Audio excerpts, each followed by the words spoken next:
Hi, fifth grade. All right, today we're going to be learning about congruent and similar figures. First thing we're going to do is go over what congruent means. So congruent figures, or congruent means if one can be moved to fit exactly over the other. Here are a couple different examples of congruent figures. If you were to move one of those lines over the other, it would fit perfectly. Same thing with this. Same thing with this. Now these are facing the opposite way, but you could still turn it and move it, and it's the exact same size, the exact same shape, so they are congruent. Same thing with this one. They're still facing different directions, but I could probably work that out, and so could you. So one could face right over the next one.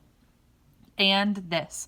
Now within polygons, there are different things that can be congruent. There can be sides, and there can be angles. In order to know something is a side, it has a line right above it. You can tell, oh, here's a good shot of it, that this has a line right above it. So it says side AB. So they're talking about this side AB. That line right there. They're talking about DE.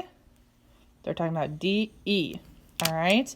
If it is an angle, it has a little tiny angle right there, kind of like a little carrot top. All right. Now these are two congruent triangles. You have triangle ABC and triangle DEF. You could slide this one over there and it'd fit perfectly on top of it, and same thing with this. Because they're the same size and shape, it means that they are congruent. So it means that they also have congruent sides and angles. Side AB right here is the exact same length as side DE, meaning that they are congruent. And remember, congruent means the same or equal to, and it's this little sign right here. Side BC is congruent to EF. Side AC, this bottom right here, is the same thing as DF. And again, all congruent. Angle A is congruent to angle D.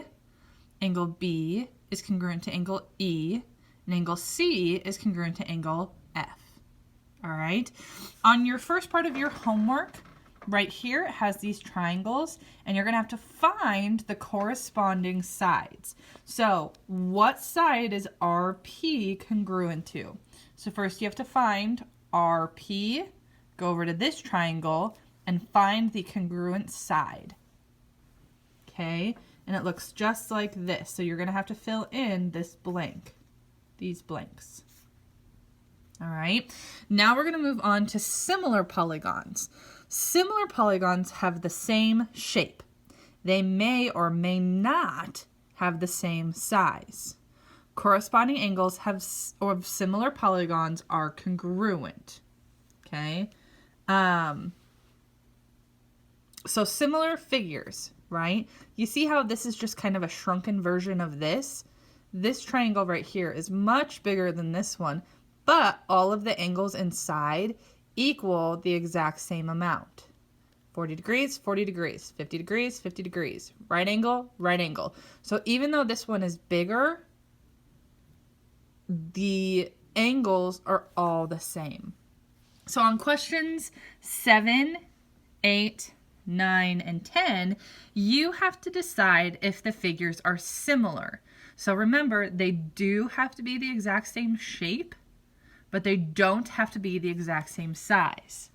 Okay? These look pretty much the same. They are the same, but they're different sizes. So yes, they would be similar. So you have to tell me, right? Yes or no. Explain your answer for each of them.